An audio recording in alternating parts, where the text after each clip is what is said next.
He bled on my porch, confessed eternal love, and passed out. Honestly, peak Tuesday.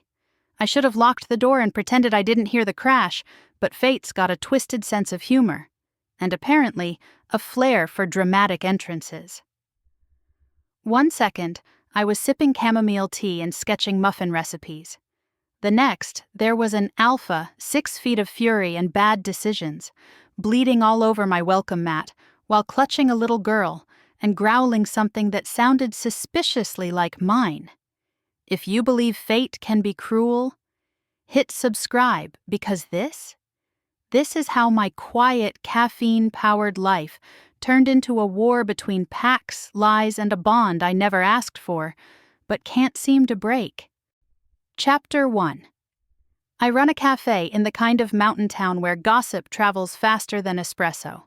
The sign says the Hollow Bean, but locals call it Nova's Nest, probably because I feed every stray, human, shifter, or otherwise, that wanders in. Life here isn't glamorous, but it's mine. A cabin on the ridge, good coffee, bad Wi-Fi, and peace. That night, the air tasted wrong. You learn that, living this close to the border.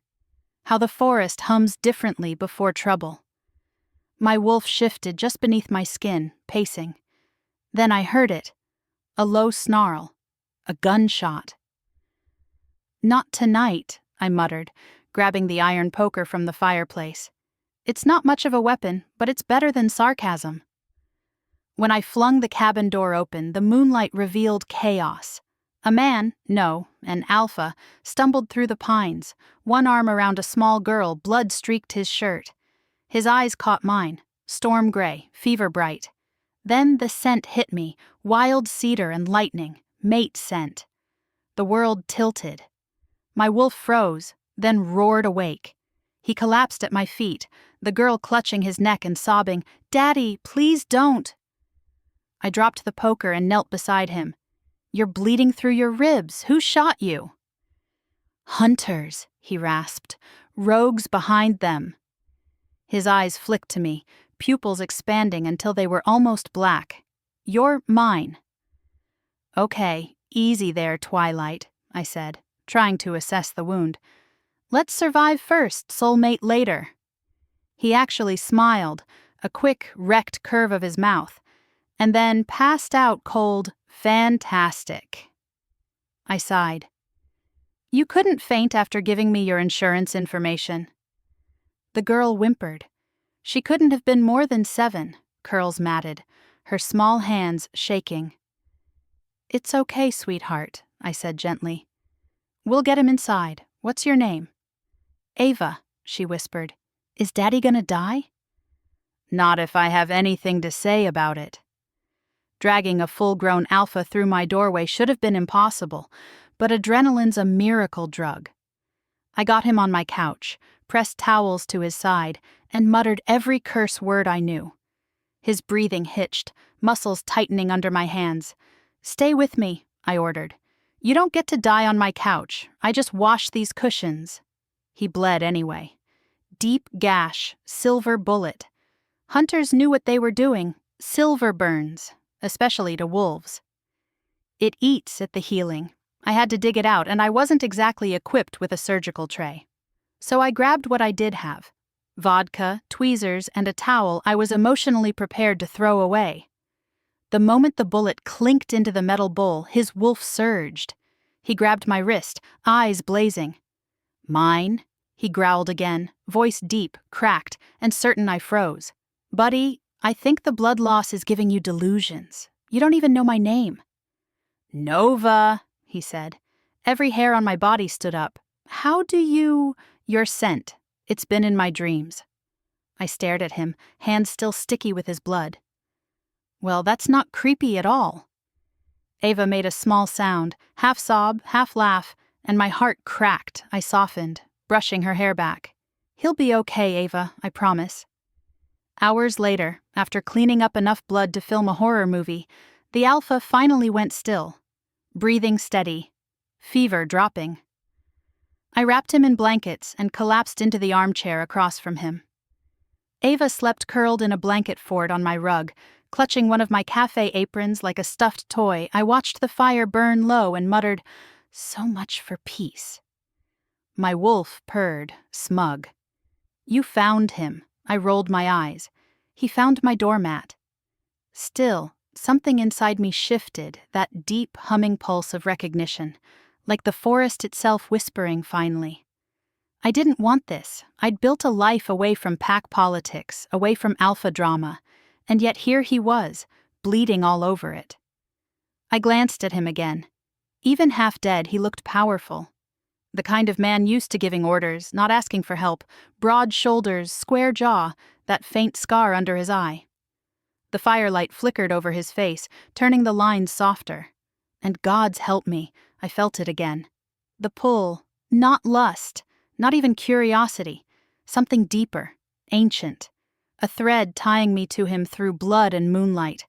I whispered, "What the hell am I supposed to do with you, Cade Wolfe?" He stirred, lips parting. "Stay." I froze. He was still asleep, half conscious maybe, but his hand reached toward me, finding my wrist, gripping it lightly. And just like that, every wall I'd built cracked open. Outside, the wind howled against the cabin. Somewhere in the woods, a rogue answered back. I should have felt fear. Instead, I felt fate's claws dragging me forward. "All right," I whispered. "Guess I'm in it now." "Would you save a man who claimed you before he knew your name?" Comment below, because next chapter I find out exactly how bad an idea that was. Chapter 2. I woke to the smell of blood, pine smoke, and something unfairly distracting. Clean male skin under wood smoke. The fire had burned down to embers. Dawn dragged a pale ribbon through the blinds. My arm was numb. That would be because an alpha had claimed it for a pillow sometime after 3 a.m. I eased my wrist free. He didn't let go. "Good morning to you too, caveman," I whispered, trying not to wake the sleeping child on my rug fort. His eyes opened. Gray. Clear now. Not fever glass. Focused. He took me in the way strategists do. Tick, tick, tick. Cataloging exits, weapons, fire poker, chef's knife on the coffee table, my personality, and threats, me, probably. "How bad am I?" he asked, voice rough sand over velvet. "You bled on my rug. Irreparable damage. As for the bullet, it's out. You owe me 1 vodka, 1 towel, and a lifetime supply of not dying on me." I tugged at my captured wrist. Also release. He blinked like he was recalibrating a world that included me. Then he let go. "I'm Cade Wolfe," he said softer. "Alpha of Knight's Reach. Nova, cafe owner, vibe manager, benevolent tyrant of the pastry case." I rose and padded to the kitchen. "Ava likes her cocoa half sweet, no marshmallows. You take your coffee black. You blink left when your ribs bite. And you will pretend to be patient because I have boiling water and zero fear." The corner of his mouth tipped. And here I thought gratitude would be simple. Wolves don't do gratitude. They do IOUs and guilt. Kettle on, I lined up the morning ritual. 2 mugs, the chipped blue for me, the heavy ceramic for him. Ava stirred, a small bundle of curls, and sat up with the solemn air of a tiny empress. "Daddy?" she asked. "Here," he said, and everything about him changed. The command in his spine melted into tenderness. I felt like heat against my skin. I brought cocoa and coffee. "Welcome to the Hollow Bean Cabin Edition," I said, handing Ava her cup. House specialty is survival with a side of sarcasm. Cade took his coffee, studying my face over the rim. "Thank you," he said, and it landed like a promise instead of a pleasantry. "Don't make it weird," I replied, because it already was. We ate toast slathered in honey because blood loss does not pair with kale. He moved carefully, every motion a lesson in controlled pain. I topped up his coffee. He tried not to watch my hands. I tried not to notice him trying not to watch. "So," I said, rinsing the knife, "hunters plus rogues is a nasty stew. You going to tell me why they were chasing an alpha and his kid through my trees at midnight?" "Rogues have been skirting our northern border," he said. "Hunters, less organized, more opportunistic. We got blindsided at a roadside turnout. I took the hit. Ava ran the way I told her. We found you. Found my porch, I corrected. My porch was the true hero. He set the mug down, eyes steady. No, you were. Heat prickled my neck. I hate that I blush when people are sincere. Well, don't tell anyone. I have a reputation. He leaned back, studying the cabin like it was a chessboard, and I was the queen piece he hadn't planned on. You live alone? Out here? With a batty old aunt in town and a shotgun behind the flower bins. Also a wolf I've been ignoring since I was 16. Why? Because packs mean politics. Politics mean knives. I slid him a plate of sliced apples. And I like my organs inside me. His gaze flicked, dark amusement there and gone. You smelled the bond. I scrubbed the already clean counter. I smelled a lot last night. Blood, fear, adrenaline. Poor decisions. Nova. The way he said my name made my wolf stretch and yawn. We know him, she purred, traitorous. I put the sponge down. Cade, you were delirious and I was elbow deep in your ribcage. Forgive me if I didn't pause to swoon. You didn't faint. You didn't run. You saved my life and protected my daughter. He looked at Ava, then back at me. I'm not wrong about the bond. There it was. Not a question, a conviction. I swallowed, throat dry. I'm not debating metaphysics before breakfast. What I am debating is what happens next. He beat me to it. Next, I call my beta to extract us. You'll come under my protection until we clean up the hunter nest and lock down the rogue roots. I laughed, bright and sharp. I don't do leashes. His jaw ticked. Protection isn't a leash. Tell that to every alpha who confused care with control. I popped an apple slice into my mouth. I have a cafe to run.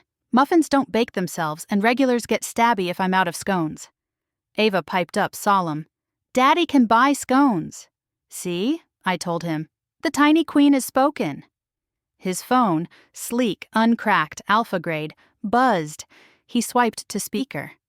A woman's voice poured into the room like warmed honey over ice.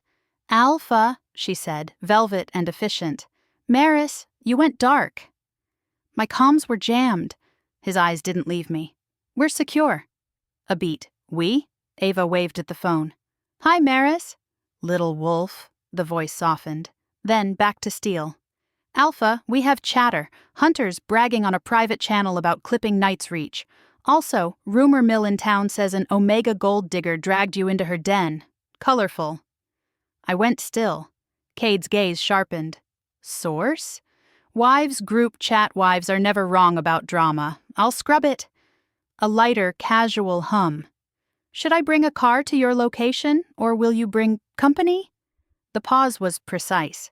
The implication, sharper. He answered like stone. I'll handle it. Copy.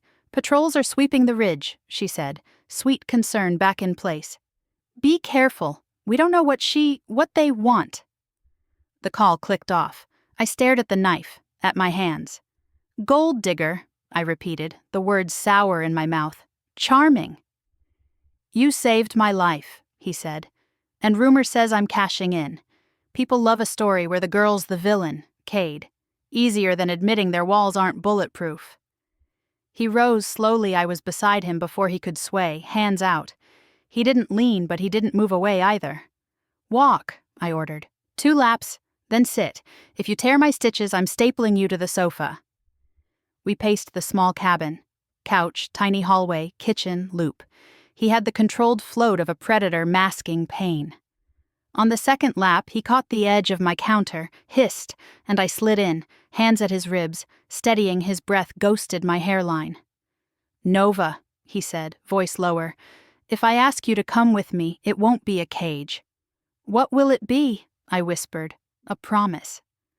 Dangerous word, that. I felt the thread between us pull taut. His wolf surfaced in his eyes, silvered, hungry. My own rose to meet it, heat unfurling under my skin like a storm, deciding where to break. I stepped back. I'll consider your promise after coffee in clear terms, in writing, possibly notarized. A smile cut through the battle scars of his face. You negotiate like an alpha. I survive like one.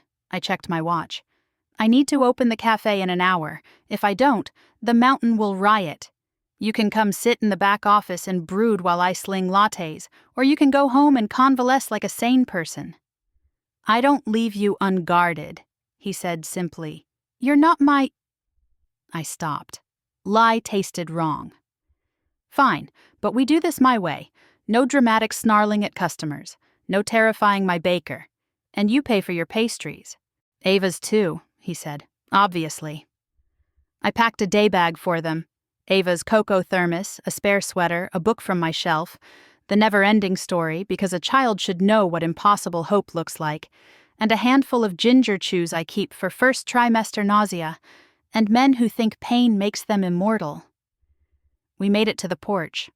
The day had sharpened into blue frost glittered on the steps. My welcome mat bore a murder scene's afterimage I'd failed to fully scrub. Cade halted at the edge of the pines, nostrils flaring. "Patrol!" he said, tilting his chin toward a shimmer between trees.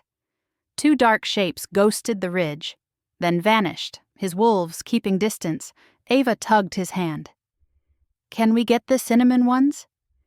"2," he said, and I pretended not to melt at the parental math of it, how he counted her wants into his orders. We walked the gravel road to town, Cade's shadow brushing mine, not touching but somehow everywhere. The hollow bean sat like a refuge at the bend, warm windows, chalkboard sign, today's special choosing joy also scones, and a planter of hardy winter rosemary sassing the frost. Inside, I flipped lights.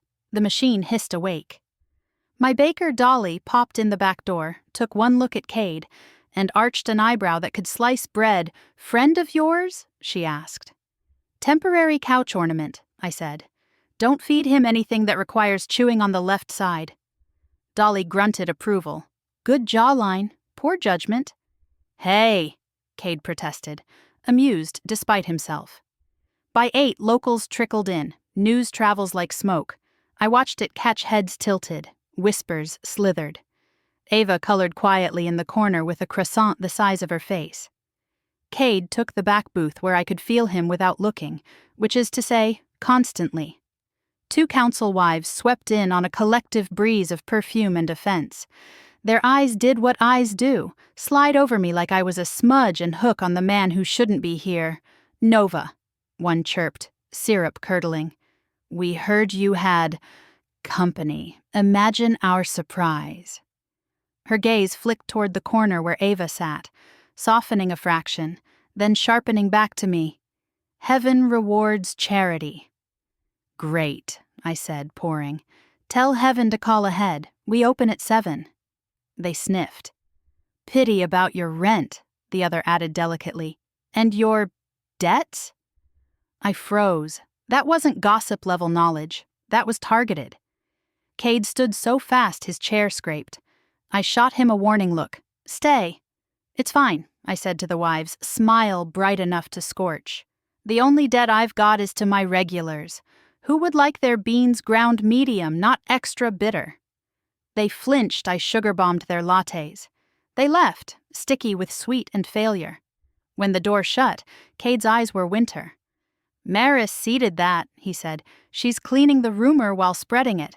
Classic inoculation." "Sweet, fake nice," I murmured. "I know that type." "Come under protection," he said again. The words were gritted now, an attempt to soften steel that wouldn't bend. "We'll dock you at the estate.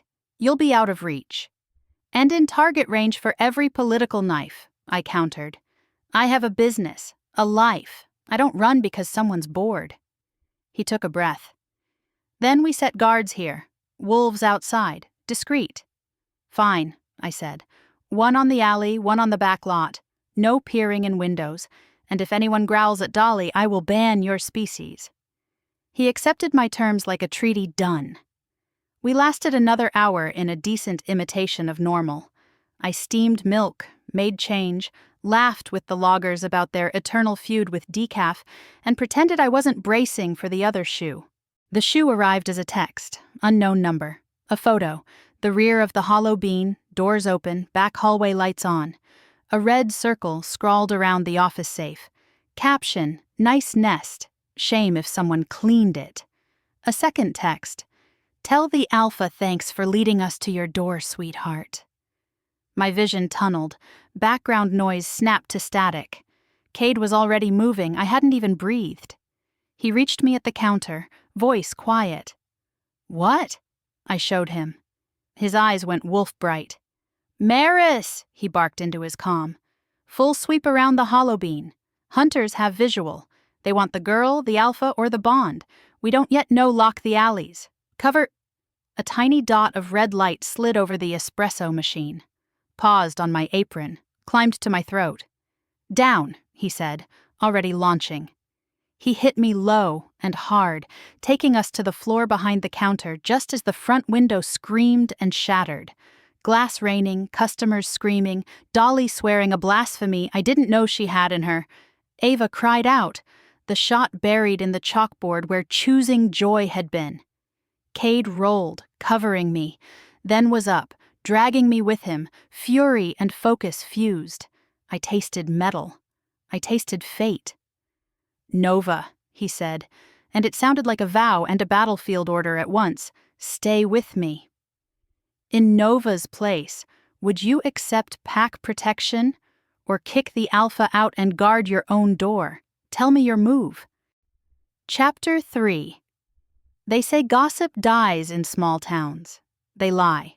By sunrise, half of Hollow Ridge knew an alpha had been shot, rescued by the Omega hermit with the caffeine addiction, and was now apparently living under my roof like some bloodied Disney prince.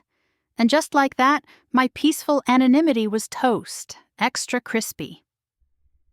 The glass had barely been swept from the cafe floor when Cade's wolves arrived. 2 males, black-clad and silent, moving like shadows through the shattered front window. They secured the scene while Dolly muttered something about insurance rates and handed me a broom.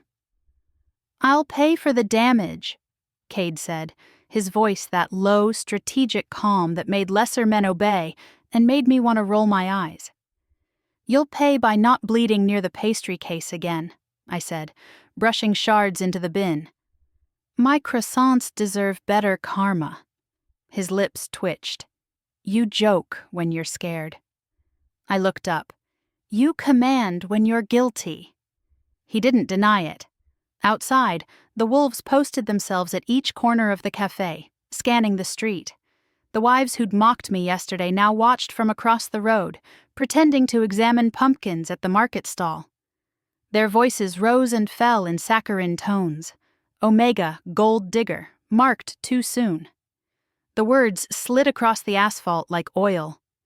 Ava sat on the counter, knees tucked under her chin, eating a cinnamon roll as if nothing could touch her kids were funny that way. They believed in safety because they still believed in parents. I envied that. By noon, Cade's phone buzzed again. Report, he snapped. Maris's voice purred through the speaker. Clean sweep complete. No more hunters in your quadrant. But word's spreading fast, Alpha. About the attack, about her the council's worried about optics. Optics, I echoed, snorting. You mean gossip? Ah, she said sweetly, the Omega speaks. I heard you were brave, Nova, and impulsive. Her tone made it sound like a disease. Just lucky, I guess, I replied, syrup thick. What's your skill set, Maris, other than eavesdropping and PR management? Cade's jaw ticked. He didn't interrupt. Maris chuckled softly. Alpha, perhaps it's better you return to the estate before rumor makes it impossible to lead. Bring the child. We can evaluate the rest later. The rest has a name, I muttered. Noted, she said smoothly. The car's already en route. I'll make sure accommodations are suitable. The call ended with the kind of polite finality that smells like poison. Cade turned to me. Maris means well. Uh-huh, I said. And I make the best pie in town. Doesn't mean I won't throw one at her face. You'll be safe at the estate, he insisted. It's fortified. No hunters can breach the perimeter. I crossed my arms. Your beta's already planning my funeral playlist. You sure she's the safety expert you want in charge? His silence told me enough. Still, I looked at Ava, sticky-fingered, trusting. and sighed. Fine. One night. For her sake, not yours. And I'm driving. He blinked. You don't even know the route. I know stubborn men, that's close enough. The drive up the mountain was steep, the road curling like a question mark through pines.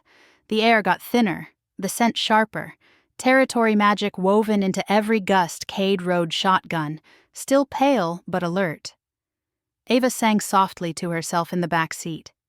Halfway up, a convoy of sleek black SUVs appeared. Like an escort or a warning, Maris stepped out of the lead vehicle. I'd expected polished. I hadn't expected perfect. Tall, blonde, blue-eyed, like a wolf-shaped ad for Betrayal. Her smile was pure honey dipped in arsenic. Alpha. She bowed her head slightly, eyes flicking to the bandage peeking from his shirt. You're hurt. We've all been so worried. Then her gaze landed on me. Oh, and this must be her. Nova, I said. Human caffeine dispenser. Nice perfume. Is that manipulation number 5? Cade's mouth twitched, but Maris didn't blink. Cute, she said. Let's get you both inside. The estate loomed ahead. Stone and glass and dominance carved into a cliffside guards flanked the entrance. The scent of pack magic was so thick it almost hummed. I stepped out, heart drumming faster than I wanted to admit, every eye turned toward me. An Omega walking beside an Alpha? Scandal. An unmarked Omega who smelled like his mate? Blasphemy. Inside, everything gleamed. Silver light, marble floors, trophies that screamed wealth and power. Maris gestured to a room that looked suspiciously like a cage with better lighting. You can rest here, Nova. I'll see that food is sent up. Oh, how generous, I said. Should I bark for service or is there a bell? Her smile didn't reach her eyes. We treat guests with respect here, as long as they earn it. Respect isn't a loyalty program, sweetheart. You don't get to decide who's worthy. Something flickered behind her calm. Anger, quickly caged. Careful, she murmured. The pack doesn't know you. They don't take kindly to outsiders, especially ones with alpha sense. Cade cut in. Enough. His tone made the air crackle. Maris, see that Ava is settled. Nova stays near me. For a heartbeat, I saw it, the way her smile fractured, just a hairline crack, but there it was. Yes, Alpha, she said smoothly, and vanished down the hall. The room Cade led me to overlooked the valley pine, fog, and the faint shimmer of wards weaving through the trees. The view was almost enough to make me forget how many wolves were pretending not to stare. He leaned against the doorway, tired but steady. You handled her well. I do customer service for a living, I said. Smiling at people I'd rather hit is part of the job. He chuckled softly. The sound did stupid things to my pulse. Nova, he said, quieter now, I need you to trust me. Trust, I echoed. Big word, used by people who want favors. His eyes darkened. You saved my daughter. That makes you part of this. Whether you like it or not, the bond's real. And until I know why hunters are after us, you stay close. Close like security detail, I asked. Or close like mate? He hesitated. Thought so, I said. Then let's call it proximity with boundaries. You get to brood nearby. I get to keep my freedom and my coffee. Agreed, he said, though his tone made it sound like a temporary ceasefire. Hours later, as the estate settled into night, I wandered to the balcony for air. Below, torches glowed along the perimeter. Somewhere down there, Maris's laugh floated up, light and rehearsed. A low voice behind me said, You shouldn't be alone out here. I'm not, I said. Apparently I've got a whole pack of bodyguards who think I'm a homewrecker. He moved beside me, close enough that our shoulders almost brushed. They'll learn otherwise. I stared at the moonlit forest. Will they? Or will they believe the beta who's been waiting years for her alpha to notice her? He went still. You think that's what this is? I think she'd rather see me dead than see you happy, I said simply. And I think if you don't start watching your flank, she'll make that happen. His gaze found mine. You're not afraid. Of her? No, of you. I smiled faintly. Maybe a little. You look like a man who can ruin someone with a word. I don't ruin what's mine, he said, voice like a growl under silk. Then you'd better make sure the rest of your pack knows that, I murmured, stepping past him into the room. Before they decide I'm open season. That night, I couldn't sleep. The walls of the estate felt too polished, too quiet. My wolf paced inside me, restless. A sound, a soft knock, broke the silence. When I opened the door, a folded note lay on the floor. It smelled faintly of roses and envy. Be careful who you save. Not all wounds are worth healing. Maris's handwriting. I smiled, sharp and small.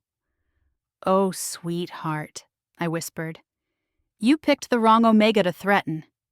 If you were Nova, would you stay under Alpha protection, or walk away before the pack tears you apart?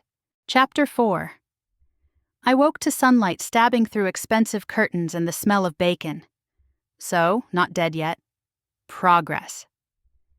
Ava was curled up on the end of the bed, a soft snore escaping her. She'd apparently migrated from her own room in the middle of the night. I didn't have the heart to move her. When kids seek warmth, you give it. The door creaked. Cade stepped in, shirt half-buttoned, hair damp. Fresh bandage, dark circles under his eyes, and still managing to look like the kind of sin people write poems about.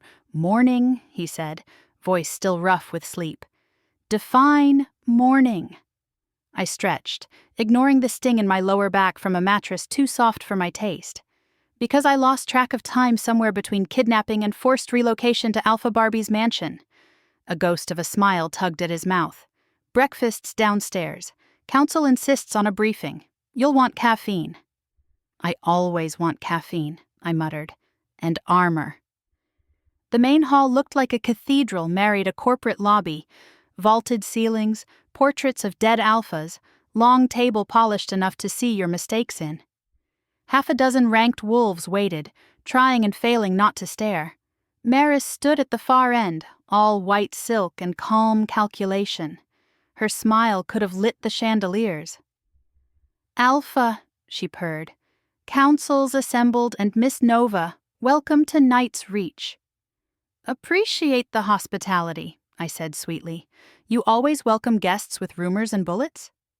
Her eyes flashed, but she didn't bite. We do what's necessary to protect our own. And who protects me? I asked. Cade's hand settled lightly on the back of my chair. I do. Silence fell like snowfall. The council exchanged looks, shock, curiosity, fear. I caught Maris's reflection in the silver teapot. Her smile cracked. The briefing itself was politics wrapped in jargon patrol rotations, trade deals, rogue incursions. I tuned out, stirring sugar into my coffee until it was more syrup than caffeine. Then Maris slid a tablet across the table. We recovered footage from the border perimeter. It shows someone accessing the Western Gate security feed 3 hours before the attack. Cade frowned. Who? She tapped the screen. There I was, walking toward my cabin, hoodie up, holding a basket of groceries and my phone flashlight. Except, the timestamp didn't match. That's not real, I said flatly. I was in town that night. Check the cafe cameras. Maris tilted her head. Perhaps, but it looks incriminating. Hunters knew exactly where to find you, Alpha. And now your scent is tied to hers. Convenient, I said, almost like someone edited it. Accusations? She asked, feigning offense. Nova, we all want the same thing, peace. Peace doesn't usually come with doctored video and passive aggression. Cade's jaw tightened. Enough, I'll review the data myself. As you wish, Maris said, bowing her head just enough to be respectful and not 1 inch more. I'll have tech analyze it further. She left the tablet on the table. The screen looped the same 5 seconds. Me, hood up, light cutting through mist, the image glitching, just once. At the moment my face came into view. Back in the corridor, I muttered, You don't believe that, do you? Cade walked beside me, unreadable. No, but the council does, and perception can be more dangerous than truth. Tell that to the bullet holes in my cafe. He stopped at a window overlooking the training yard wolves sparred below, all sharp movements and flying dust. You'll have to stay until we find proof. If the council votes to exile you— Exile? I laughed, short and sharp. For what? Being in the wrong forest at the wrong time? For being what you are, he said quietly. A fated mate no one expected, and an Omega who doesn't bow. I met his gaze. Get used to it. Something flickered there. Pride, heat, regret. I already am. That evening I tried to make peace with confinement. I wandered the gardens, Ava skipping ahead, her laughter cutting through the tension like sunlight through fog. You're not scared here? I asked her. Ava shrugged. Maris smiles too much. That means she lies. But Daddy's here, and you. I laughed softly. Kid, you're scary good at reading people. Mom was, too. The words hit like a blade. I looked down, throat tight. You miss her, she nodded. Daddy says she's with the moon now, but sometimes I think she's watching us. I crouched to her level. Then let's make sure she sees you happy, okay? She smiled, gap-toothed, and hugged me before racing off toward the greenhouse. Later, I found Cade there, standing among rows of herbs and moonflowers. The soft glow painted him in silver and shadow. You shouldn't be alone, he said automatically. You keep saying that, I replied, brushing a fingertip over a sprig of rosemary. I keep surviving anyway. He stepped closer. Maris is dangerous, Nova. That video won't be the last attempt. She's been my beta for 6 years. I trusted her. And she trusted you'd never look at anyone else, I said, silence. The kind that hums with truth. She's not wrong, he said finally. I never did, until you. My heart stumbled. Cade, I'm not asking for anything, he said, voice low. I just need you to understand what this means. The bond isn't politics to me. It's instinct. It's every cell in my body recognizing you. That's biology, I whispered, not love. Maybe, he said, but biology keeps you breathing when everything else stops. I hated that I wanted to believe him, hated how close he'd moved, how the air between us went electric. His scent, cedar, smoke, wolf, wrapped around me like gravity. If you kiss me now, I warned, I might bite. Noted, he murmured, but you'd enjoy it. Cocky, I said, stepping back. Confident, he corrected, smile ghosting the edge of his mouth. There's a difference. Yeah, I said softly. One gets people killed. He frowned, but I turned away before I could see his expression break. That night, I found another note under my pillow. No handwriting this time. Just a single silver hairpin carved with the crest of Knight's Reach, a symbol of rank, and a smear of blood. I stared at it for a long moment before whispering, You're playing with the wrong Omega, Maris. Would you confront Maris now, or wait until you had proof she's framing you? Drop your move below. Chapter 5. They say the louder the pack house, the lonelier it feels. Turns out that's true, especially when every conversation stops the second you walk in. Breakfast in the Knight's Reach estate used to be a quiet affair, according to Ava. But that morning, it was a stage, and I was the scandal. The kitchen smelled like roasted coffee and rumor. Every wolf inside found a reason to glance my way. Some curious, some hostile, some pretending they weren't calculating how fast they could shove me out a window before Cade noticed I didn't let it show. Instead, I tied on an apron and said to the head cook, I heal stress with pancakes. Hope that's not against pack law. The woman, broad-shouldered, streak of silver in her braid, eyed me, then shrugged. Long as you clean after yourself, Omega. Deal, I said, but I charge extra for unsolicited life advice. That earned a small laugh. It wasn't much, but it was the first sound in hours that didn't carry sharp edges. Ava perched on the counter, licking whipped cream from her spoon. Daddy says you make the best coffee, she chirped. I smiled at her. Your dad says a lot of dramatic things when he's bleeding on my porch, sweetheart. Cade appeared right on cue, as if summoned by caffeine and chaos. He was freshly showered, dark shirt rolled at the sleeves, and already radiating alpha, dealing with 10 crises before breakfast energy.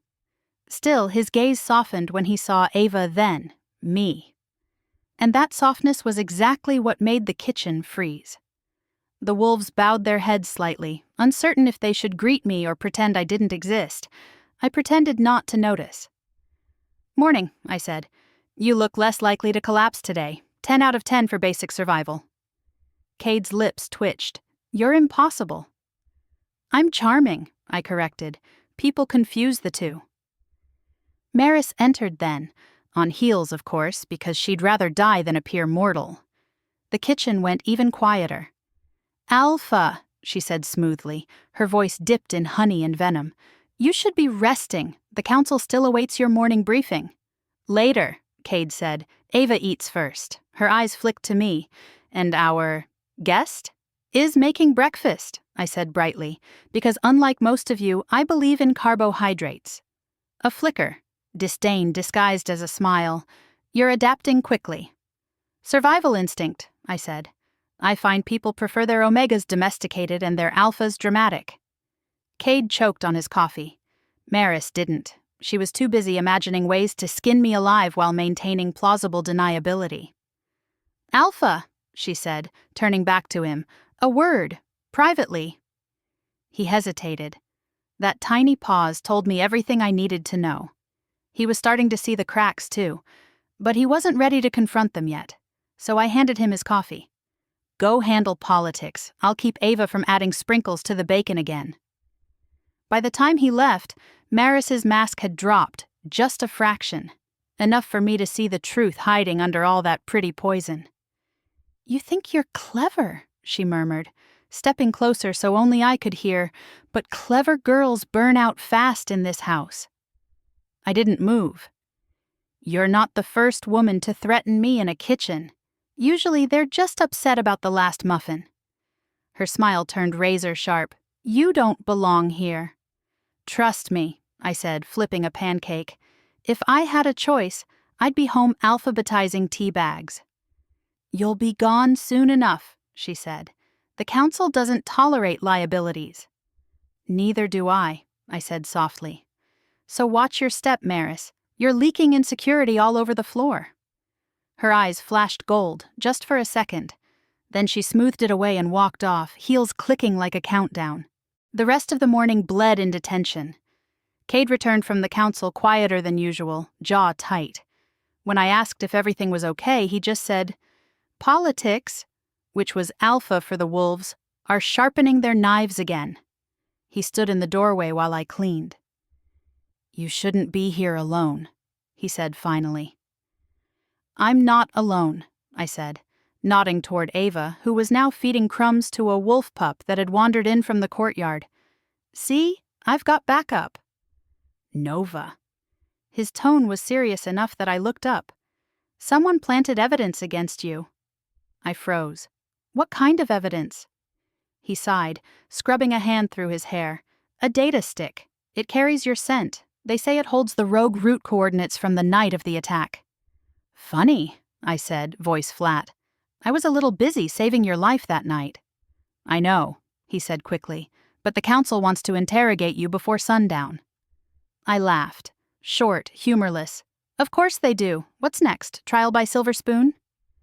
I'll protect you, he said. You have my word. That's cute, I said.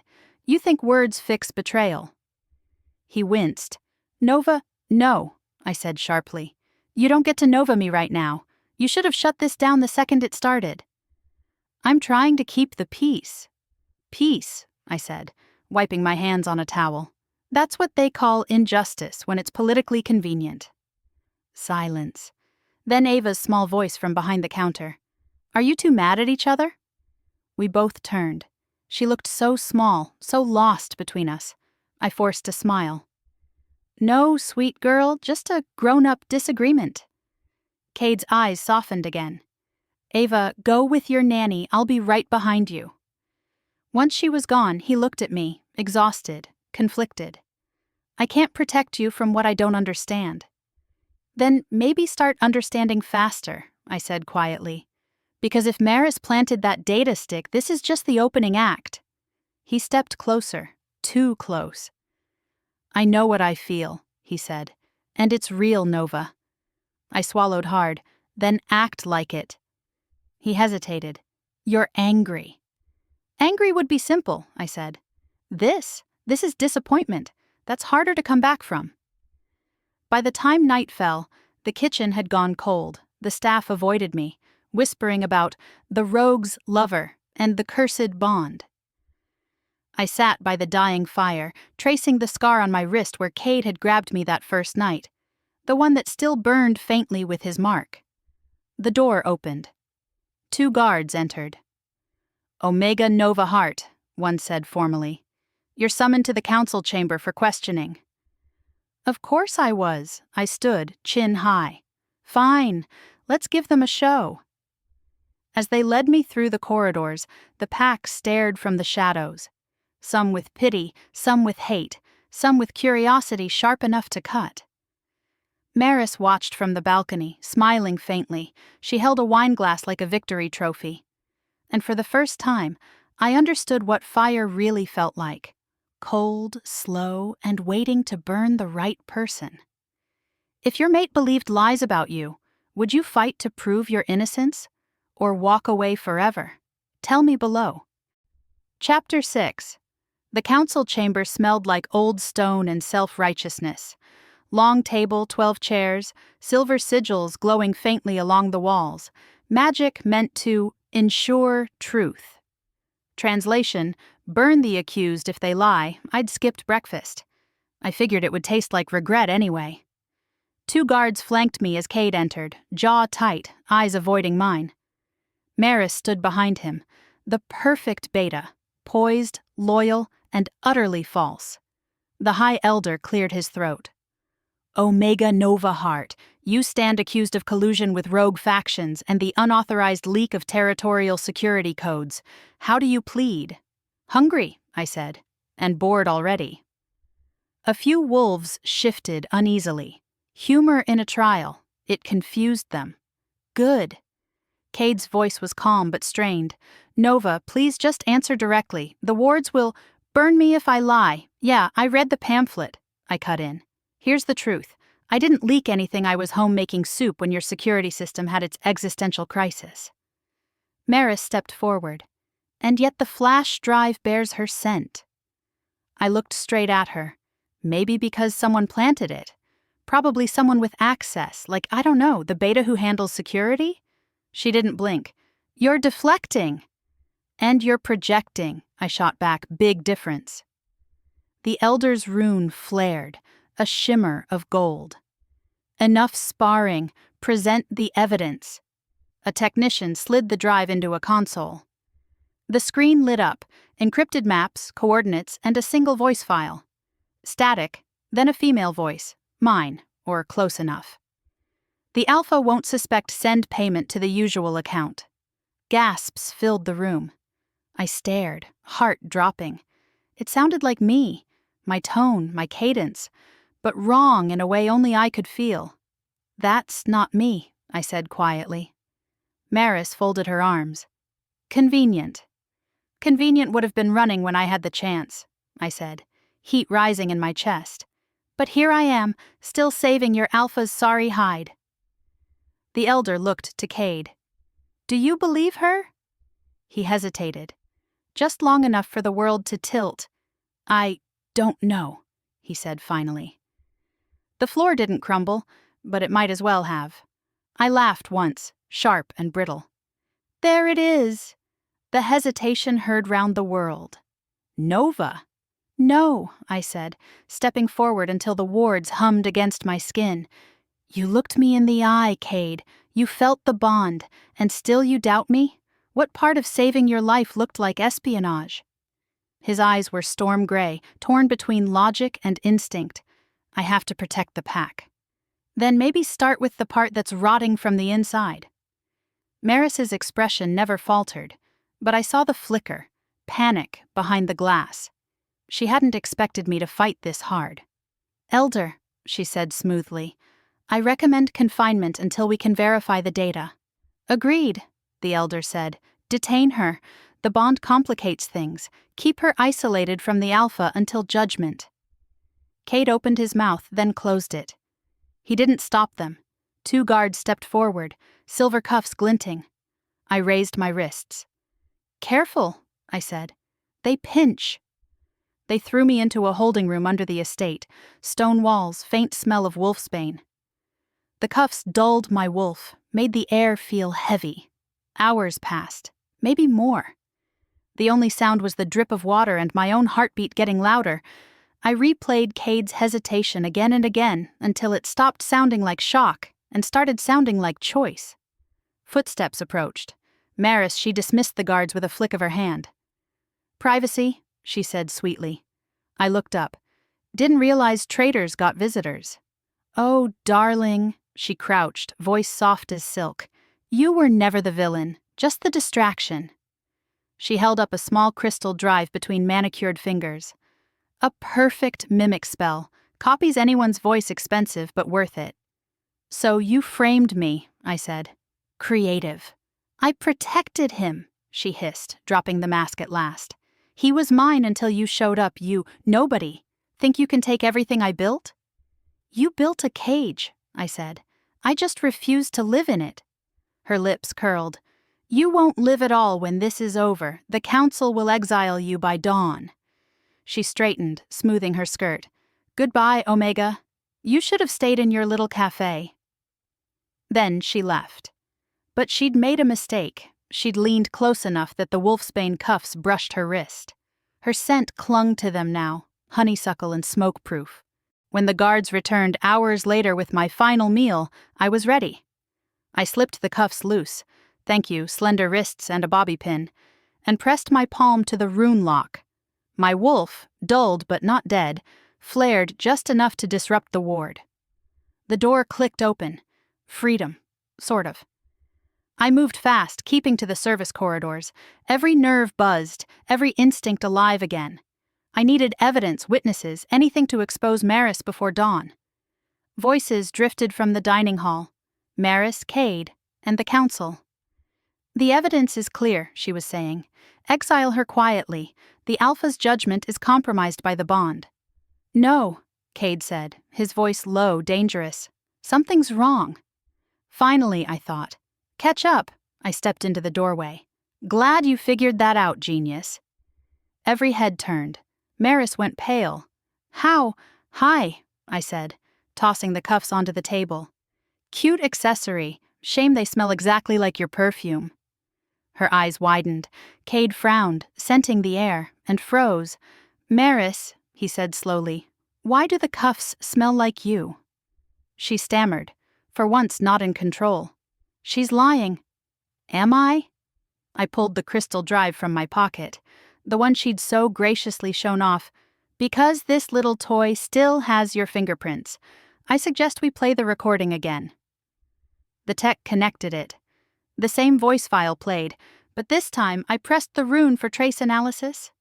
The screen flashed red. Voice owner Maris Thorne, mimic overlay detected. Silence, then chaos. Cade's aura snapped like lightning. "Guards, detain the beta." Maris backed away, snarling. "She'll ruin you. You think they'll forgive you for choosing her?" Cade stepped forward, his wolf full and unmasked. "They don't have to. I will." Maris lunged. I moved first. She swung a blade. I ducked, grabbed the skillet from the breakfast cart behind me, yes, really, and cracked her across the face. "Consider that my official resignation," I said. She hit the ground, unconscious. Somewhere the guards actually applauded. When it was over, Cade turned to me. "Nova, don't," I said. "Not yet." He looked wrecked. "I should have trusted you." "Yeah," I said softly. "You should have." Ava slipped into the room then, eyes wide. "Daddy, is the bad lady gone?" Cade knelt, pulling her close. "She's gone, little wolf." Ava looked up at me. "Can we go home now?" "Home?" I wasn't sure what that meant anymore, but I nodded. Yeah, kid, let's go home. The council formally cleared me by sunrise.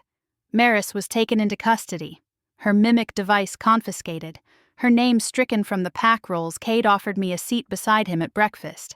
Real breakfast this time. I sat, still wary, still raw. He poured my coffee, then said quietly, I owe you an apology. No, I said, taking a sip. You owe me pancakes. His laugh broke through the tension. For the first time, it sounded real. Nova, he said, eyes steady. Stay, as my equal, not as protection or obligation or rumor. I met his gaze. Prove it. I will, he said.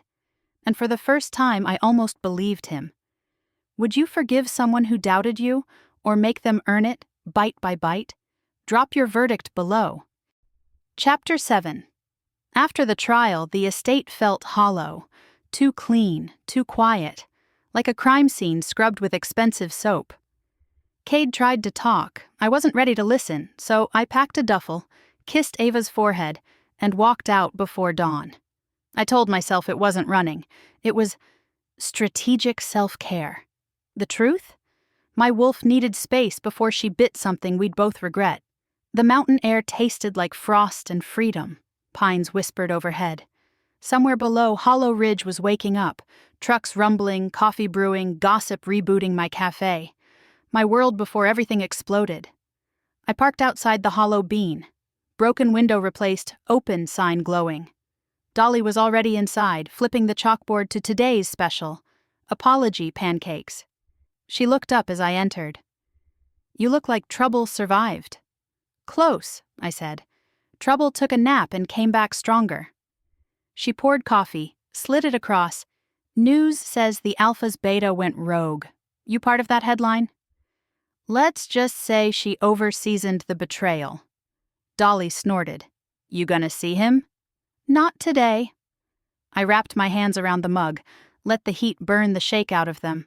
I just want to breathe. The scent of fire. I was mid-inventory when the air shifted. Wolves feel it before anyone else. Pressure, like the forest holding its breath. Then a siren from the ridge. Short, sharp, pack distress call. I froze. No, no, no, no!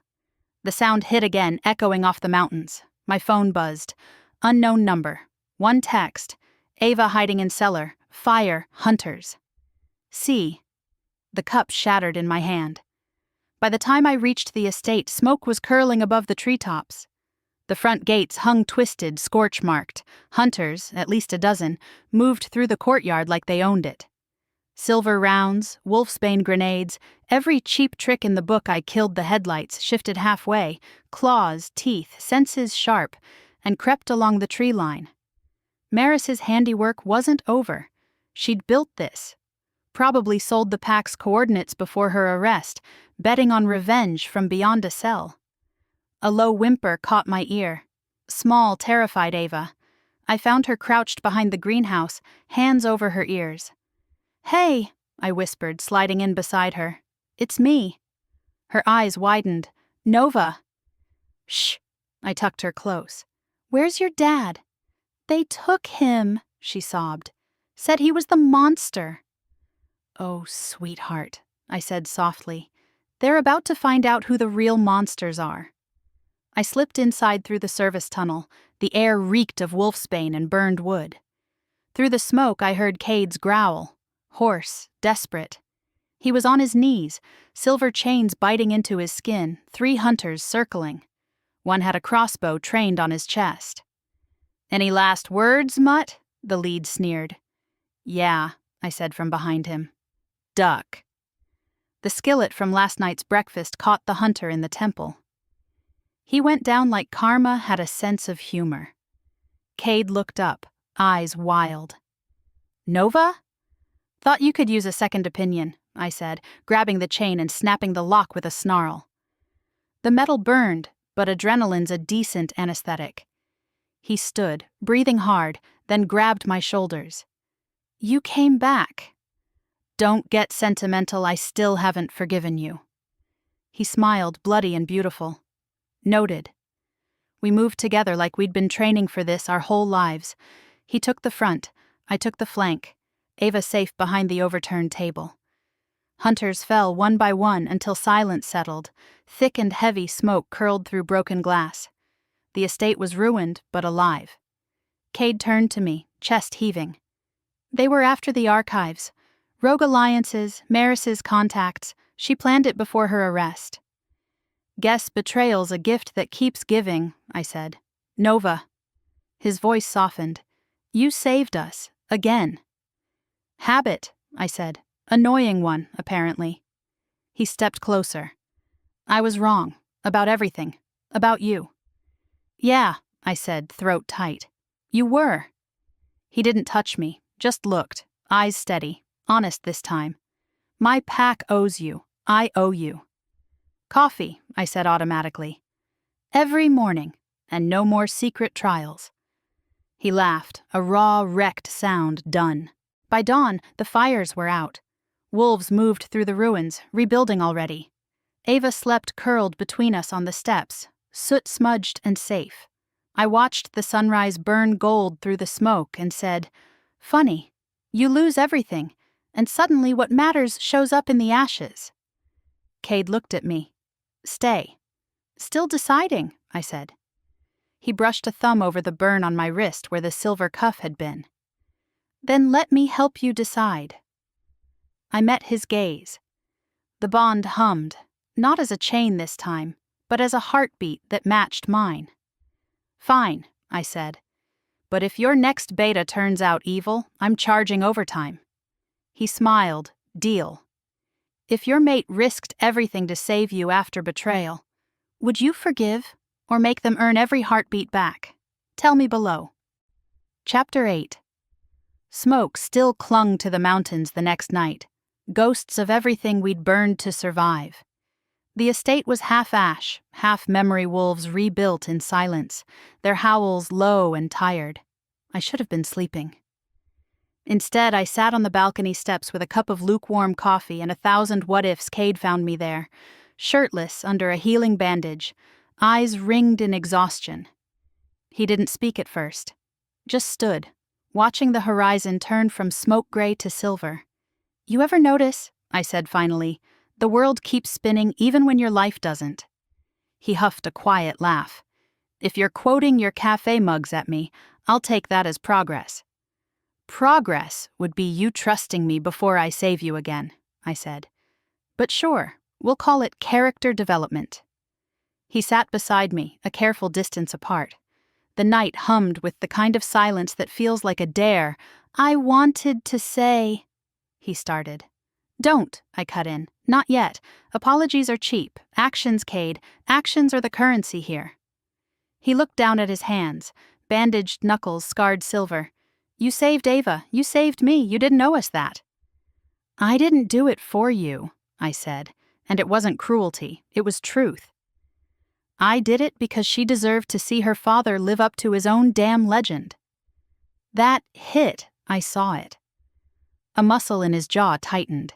He turned his head slowly. You really think I don't know what I've done? I think you're an alpha used to being right, I said, and you met a woman who refused to bow. He smiled, tired but real. And now? Now I'm reconsidering my bowing policy, I said, smirking despite myself. Don't get cocky, it's a probationary truce. He chuckled, low and rough.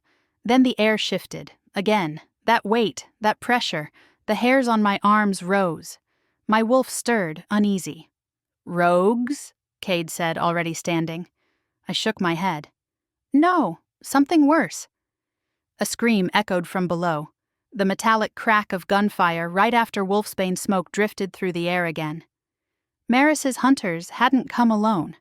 Cade cursed, already shifting halfway, claws glinting in the moonlight. Stay behind me. Not a chance, I said, grabbing the nearest silver-tipped spear from the rack. I didn't come this far to play damsel. We burst into the courtyard. Wolves fought in the chaos. Shadows, smoke, blood. And in the center, standing on the burned-out fountain, was a man in tactical gear, grinning like the apocalypse. I'm guessing you're the final act, I said. He aimed his gun at Cade. Maris sends her love. Cade lunged. The shot went off. Too fast, too close, I didn't think. I moved. Pain exploded through my shoulder, silver burning through flesh like acid. The world tilted. "Nova!" Cade roared, catching me before I hit the ground. My vision blurred, but I saw him, fur erupting, claws out, fury unleashed. He tore through the hunter like judgment itself. The last thing I remembered was his howl shattering the night I woke to heat, and pain, and Cade's scent, earth and storm and fear. "Stay with me," he whispered, pressing his forehead to mine. "Don't you dare leave me again." My throat was sandpaper. "You're bossy." "Alive," he said, shaking. "She's alive."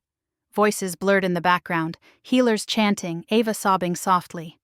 "Silver's out," someone said, "but the wound, she won't heal without the bond."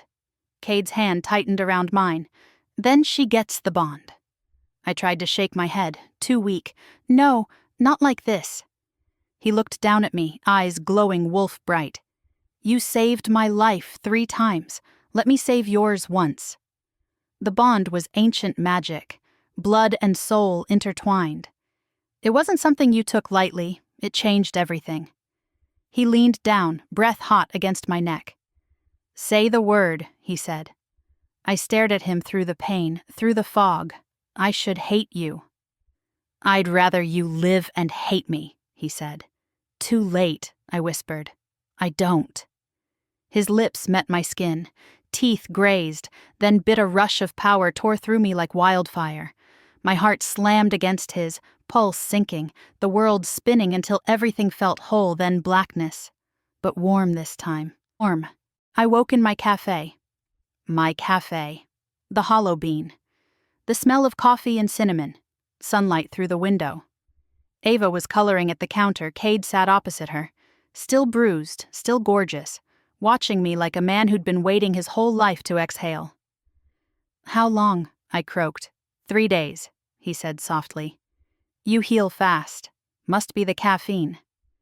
"Must be the alpha bite," I said. "You know, the one I didn't consent to while dying." He flinched. "I couldn't lose you." "Next time," I said, sipping the coffee Dolly slid to me. "Ask before you brand me." He smiled faintly. "You're really going to make me work for this, aren't you?" "Every second." Later, after Ava had gone to bed upstairs, Cade leaned on the counter, eyes dark and open. "You asked once what the bond meant," he said. "It's not ownership, it's truth. It forces you to feel what's real. No lies, no pretending." "And what's real?" I asked quietly. He stepped closer. "That you terrify me, that I don't deserve you, and that I'd burn the world before I lose you again." I swallowed. "That's a lot." He smiled crookedly. "So is love." I looked up at him, my wolf purring now, content. "If you ever betray me again, I'll replace your coffee with decaf." He actually shuddered. "Cruel." "I'm evolving," I said. "Keep up." He reached for me then, slow, reverent, like asking permission this time I didn't pull away. The kiss tasted like smoke and forgiveness. And something new, something ours. If you were in Nova's shoes, would you let him mark you to save your life or take your chances unbound? Chapter 9. Healing isn't dramatic. It's not the battle, the bite, or the kiss. It's the silence afterward, the sound of the world daring to keep going while you relearn how to breathe. For 3 days the mountain lay quiet. The estate was a skeleton of stone and soot, the pack scattered but alive. They buried the dead, honored the fallen, and then began to rebuild. And me? I rebuilt the only way I knew how, through caffeine and sarcasm. By the time the smoke cleared, the hollow bean had become the pack's makeshift headquarters. Wolves came for coffee, stayed for gossip, left with moral clarity and sugar highs. Dolly ran the counter like a drill sergeant. Ava had her own stool behind the register labeled Junior Alpha Assistant Cade. Well, Cade spent most mornings leaning against the counter like he belonged there, sleeves rolled, smile half hopeful. "You know," I said one morning as he handed out steaming cups to 2 hunters, You're ruining my reputation. Omegas aren't supposed to run cafes with their alphas, he smirked. Good thing you stopped being just an omega. I rolled my eyes. You say that like it's a compliment. It is. He leaned in, voice low. You earned it. His scent wrapped around me. Cedar, heat, memory. My pulse betrayed me. I busied myself rearranging sugar packets that were perfectly fine. The pack had questions. About me. About the bond, about why their alpha had claimed a woman they'd been told was a traitor. They didn't ask them out loud, but I saw it in their eyes. Curiosity mixed with guilt. Then one morning, a young omega named Rhea approached the counter. She twisted a napkin between her fingers. "Ms. Nova?" she whispered. "I just wanted to say, I'm sorry I believed the stories." I blinked. "Rhea, I believed worse stories about myself. You're fine." She smiled nervously. "It's just, seeing you fight for him, for us, it makes the rest of us braver." Her words landed heavier than any apology Cade could give. "Then make that bravery worth something," I said softly. "No one's voice gets to drown yours out again. Not even an alpha's." She nodded, eyes fierce now, and just like that, the rumors started changing shape. That night, Cade came after closing, as always, hands tucked in pockets, every inch of him wrapped in the kind of caution men wear when they're learning how to say sorry without words. "I keep waiting for you to tell me to go," he said finally. "I keep waiting for you to act like you mean to stay," I countered. He sighed, ran a hand through his hair. "You don't make this easy." "I'm not supposed to. Easy gets people killed." He stepped closer until the distance between us was a heartbeat and a history. "I was wrong to doubt you. I was worse to let them chain you." "Yeah," I said quietly. "You were." He didn't flinch. "I'm trying to be better." "Good," I said. "Start by learning how to mop. You're closing with me tonight." He blinked, then actually laughed. A real one, deep and unguarded. "You're impossible." "Efficient," I corrected. "Now grab a rag, Alpha." We worked side by side in silence for a while, the kind that feels more like stitching than avoidance. His shoulder brushed mine once, then again. When the last table was wiped, I turned. And there it was. That look. The one that says we both remember the fire, but we're still standing Nova, he said softly. "Tell me what you need." I swallowed. Time. Honesty. And maybe a partner who doesn't bleed on my porch every time fate gets bored. He smiled, stepping closer. "I can manage the first two." "And the third?" He kissed me. Slow, certain. The kind of kiss that said this wasn't apology. It was a promise I let myself believe it. For the first time, it didn't feel like surrender. It felt like coming home. If someone broke your trust but fought to earn it back, would you let them try or walk away for good? Drop your choice below. Epilogue. 6 months later, Hollow Ridge was no longer a ruin. The forest had healed, the pack had rebuilt, and somehow so had we. The old estate was gone, replaced by an open-air hall built from cedar and glass. Light poured through every seam, like the mountain itself was finally done hiding its heart. Tonight it glowed with lanterns, laughter, and the kind of joy only hard-won peace can buy the spring festival, the first since the war. And apparently the stage for the Alpha's official address. Translation: public spectacle with better snacks. I wore a black silk dress Dolly swore made me look like revenge with lipstick. Ava insisted on glittering stars in my hair. Cade had tried to act casual all day, but his wolf's energy pulsed through the air. Nervous, fierce, ready. When the drums stopped, the pack turned toward the dais. Cade stepped up, light catching the scars that had finally begun to fade. He looked at me, not at the crowd, and for a heartbeat it was just us, two souls who'd survived each other. He cleared his throat. "Night's Reach has lost much," he said, "but we've learned more. We've learned that loyalty isn't born of fear. It's built on truth. And sometimes," his gaze found mine, "truth comes in the shape of a woman who refuses to bow." Laughter rippled through the crowd. My cheeks warmed. Cade went on. Nova Hart risked everything for this pack. For me, for my daughter. And for that, she deserves not whispers, not suspicion, but respect. He paused, exhaled, then did something that made every wolf in attendance stop breathing. He stepped down from the dais, crossed the distance between us, and dropped to one knee. "Nova Hart," he said, voice steady, "my equal, my mate, my alpha beside me. Will you stand with me before the pack, not as a secret, not as a scandal, but as what you are, mine and your own?" The world went quiet. For a long second, all I heard was my heartbeat. Then I said, "You realize this means I get half your coffee rations?" Ava squealed. The crowd laughed. Cade's grin cracked wide open.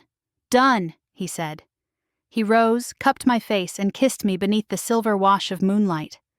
When our lips met, the bond flared, pure and golden, rolling through the gathered wolves like heat and music. It didn't brand, it blessed. The crowd erupted, howls, cheers, stomps of approval that shook the ground.